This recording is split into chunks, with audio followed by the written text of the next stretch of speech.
What if I told you the key for America to win the Revolutionary War wasn't just found on the battlefields between the Patriots and the redcoats? What if I told you the secret moment that secured independence was fought right here in the dense, dark forest of New York, in a forgotten and brutal Civil War? This is the story of the people of the Longhouse, who have one of the most sophisticated governments on the continent at the time, and how it was forced to rip itself apart so a new nation could be born. This is not a story you learned in school. This is a story of broken promises, brother fighting brother, and the tragic sacrifice that quietly changed the course of history.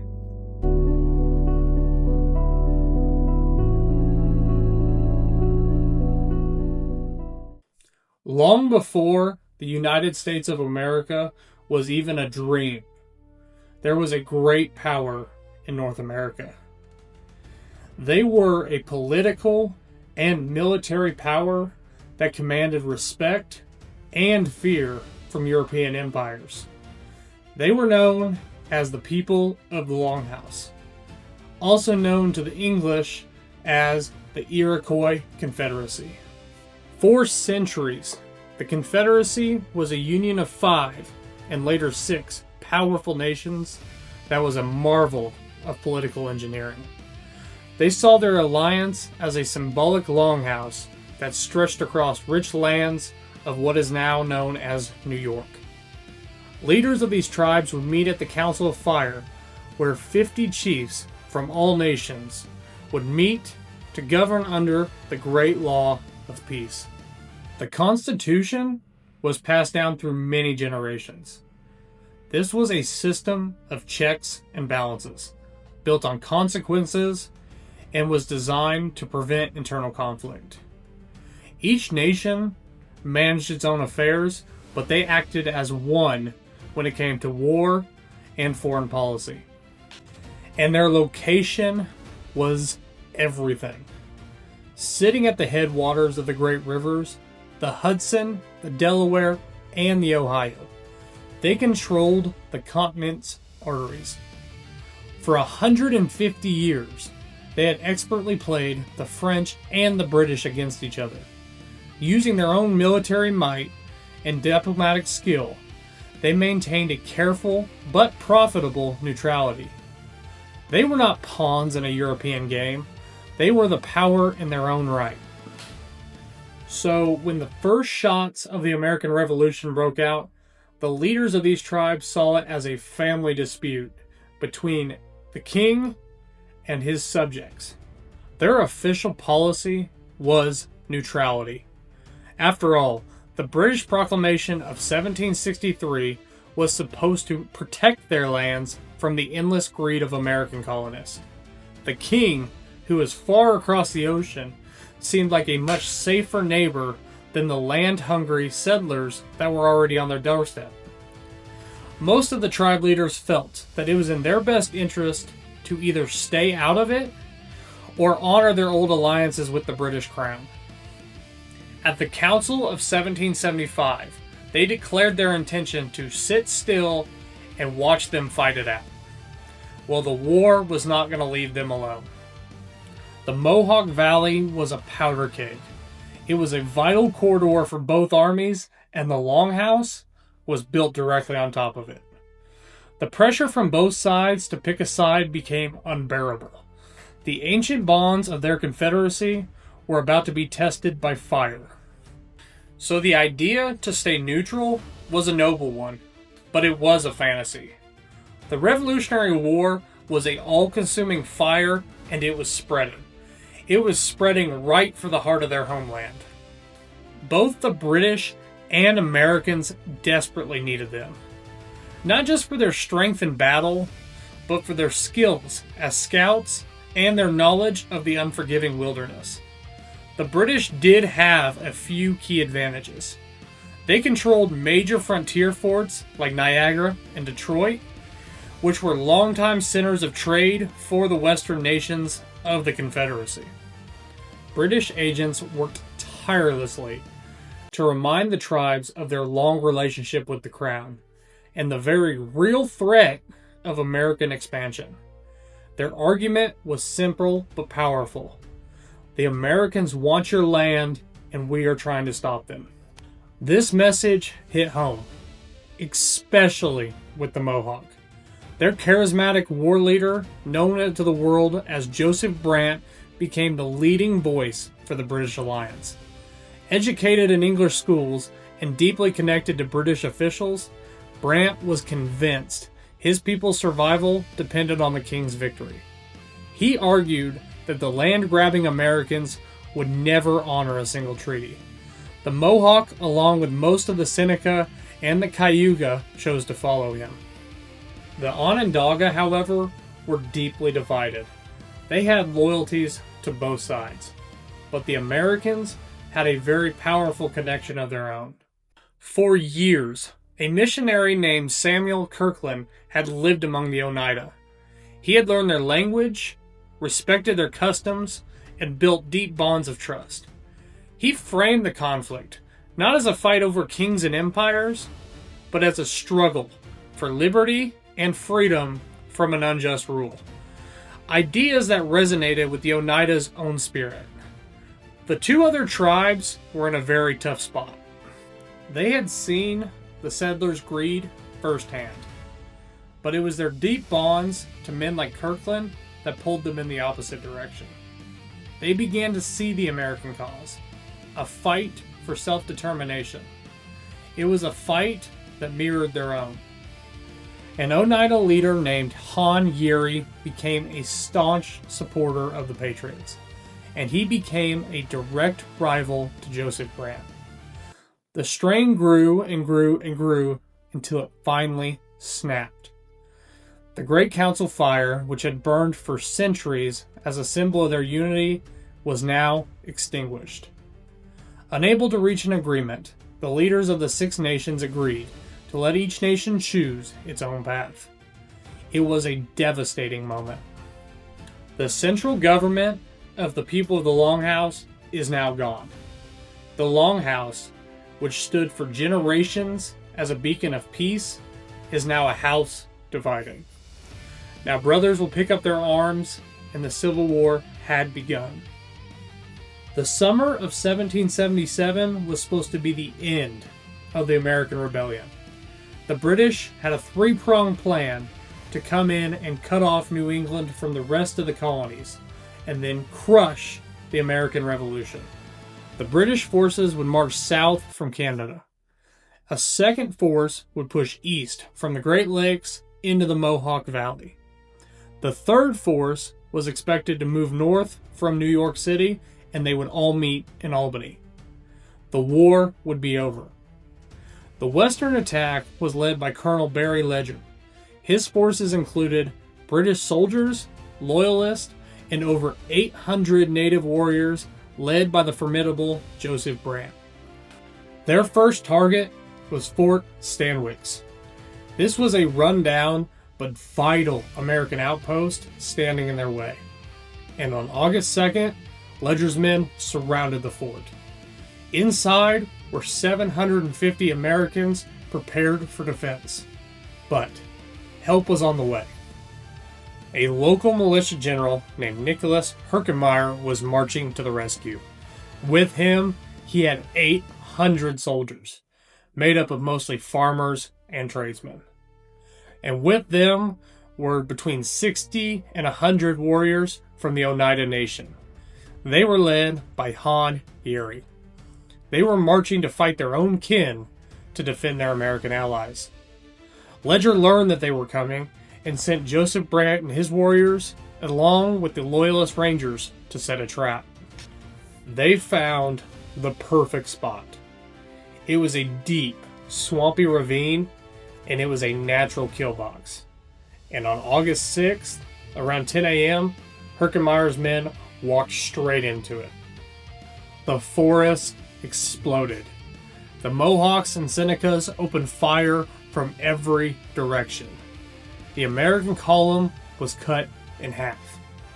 What followed wasn't a battle, it was 6 hours of butchery. This was hand-to-hand combat with tomahawks, knives, and musket butts. The Native Civil War was erupting in a frenzy of violence. The Oneida warriors found themselves in a death struggle with Seneca and Mohawk men that they had grown up with. Neighbor fought neighbor, and brother fought brother, in a conflict that was so savage, the site became known as the Place of Great Sadness. Early in the fight, General Herkimer was wounded. He was shot in the leg, but he refused to leave. They propped him up against a tree, and he continued to direct the battle. But a thunderstorm came and soaked the entire battlefield.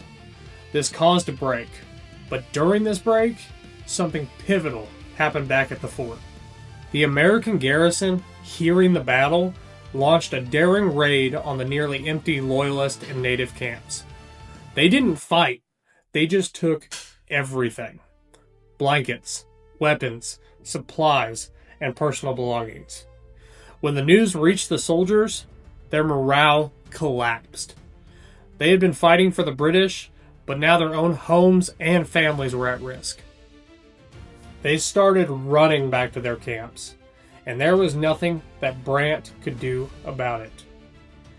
Technically, America held the field, but the cost was horrific. Nearly half of the Americans were either dead or wounded. And for the British, this was a strategical nightmare. This was one of the bloodiest battles in the American Revolution, and it was about to change everything. The bloody draw would set off a chain reaction, a series of dominoes that would lead directly to the single biggest turning point of the war. And for Ledger, the battle was catastrophic. His main fighting force, the native warriors, were now demoralized and angry. And then, the Americans played a brilliant trick. General Benedict Arnold, not yet a traitor, was sent there with reinforcements. He spreaded rumors that his army was thousands strong. With that lie, mixed with the loss of native support, on August 22nd, he decides to give up and go back to Canada. The western part of the British attack has failed. And now the British general that is deep in the woods of New York is suddenly all alone. And now America could face all of its attention on him. On October 17th, 1777, at a place called Saratoga, the British general surrenders his entire army. The victory at Saratoga was the turning point of the Revolutionary War. It sent shockwaves across the Atlantic, and it convinced France that the American rebels might actually win. Soon after, France officially entered the war as an American ally. The infusion of French money, troops, and most importantly, the French Navy is what made the final victory at Yorktown possible. And it all started in that bloody ravine.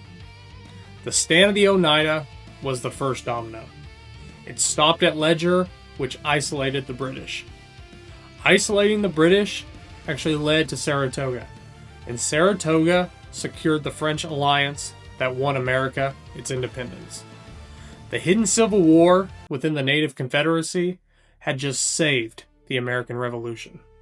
For the Americans, 1777 was triumphant. But for the House of the Long People, it was catastrophic. The Place of the Great Sadness was not the end of their conflict, but the beginning of a vicious cycle of revenge. Enraged by the Oneida's role in his defeat, Joseph Brant and his warriors fell upon the Oneida village and burned it to the ground. In retaliation, Oneida warriors and their American allies attacked and destroyed Mohawk strongholds. The Longhouse was no longer just divided. It was on fire. For the next 2 years, the frontier descended into brutal guerrilla warfare. with British allied natives launching devastating raids on American settlements. This was leading to massacres at places like Wyoming Valley and Cherry Valley. That brings us to 1779, and George Washington has had enough. He orders a massive military campaign with one objective: destroy hostile native settlements. This was not a plan for battle. This was a plan for total annihilation. General John Sullivan would lead an army of 5,000 Continental soldiers into the heart of native land. Sullivan's army swept through the Finger Lakes region with methodical brutality. They destroyed everything. Over 40 towns were burned to the ground. These were not simple towns. These were sophisticated, with large homes, orchards, and vast fields of crops. The American soldiers were stunned by the prosperity of the towns that they were ordered to destroy. They chopped down every fruit tree. They burned every field and grain store. The goal was to make the land unlivable, to break the natives' ability to feed themselves. This campaign drove over 5,000 starving refugees to the British at Fort Niagara. The brutal winter that followed brought famine and disease and killed hundreds more. The Sullivan expedition broke the back of the native Confederacy. Throughout all of this, the Oneida stayed loyal. They continued to serve as scouts for the Continental Army, and even brought life-saving supplies of corn to starving American troops during the war's harsh winters. They had staked their entire existence on the American victory, fighting their own people in belief that their loyalty would be rewarded. In 1783, the Treaty of Paris officially ended the American Revolution. In that treaty, Britain gave all of its claims to the land east of the Mississippi River to the new United States. There was just one problem. The land was never Britain's to give. In all the pages of the treaty, nothing mentions the natives. And the natives that fought and bled for the king were abandoned, and now they must face America alone. But the most tragic irony was saved for America's first allies, the Oneida. They had gambled everything on the Patriot cause. They believed their sacrifice would guarantee them a place in the new republic. They were wrong, because in 1784, American officials held a new treaty at the ruins of Fort Stanwix, the very fort the Oneida helped defend. The Americans treated all native nations, including their allies, as conquered enemies. These treaties forced them all to give up huge amounts of territory. Even the territories that they were promised were not safe. The Oneida, who had once controlled millions of acres, were left with almost nothing. And their alliance had been essential. Their warriors helped turn the tide on the battlefield. That led to Saratoga, which secured the French alliance, which ultimately won the war. And their reward was to be erased. The war for American liberty cost the people of the Longhouse everything. The new nation that they helped build immediately turned on them, consuming the lands they fought and died to protect. The story of the American Revolution is usually told as a simple one: Patriots versus redcoats, freedom versus tyranny. But the real history is always more complex, more difficult, and far more tragic. The warriors that fought in the ravine played a role just as crucial as the soldiers did at Valley Forge, or the generals at Yorktown. And yet their story is almost completely forgotten. The birth of the United States was made possible by the fracturing of the people of the Longhouse. An alliance that was so vital to winning the war ultimately led to the ruin of its very own people who sacrificed so much for it. It's a very uncomfortable irony, but it's one we need to remember to completely understand the true cost of America's beginning. Hey everybody, I just want to say thank you for watching the video. If you enjoyed, go ahead and hit that like button. If you want to see more content like this, do me a favor, hit that subscribe button. I appreciate y'all. Let me know what you guys want to see next in the comments, and I will see you in the next one.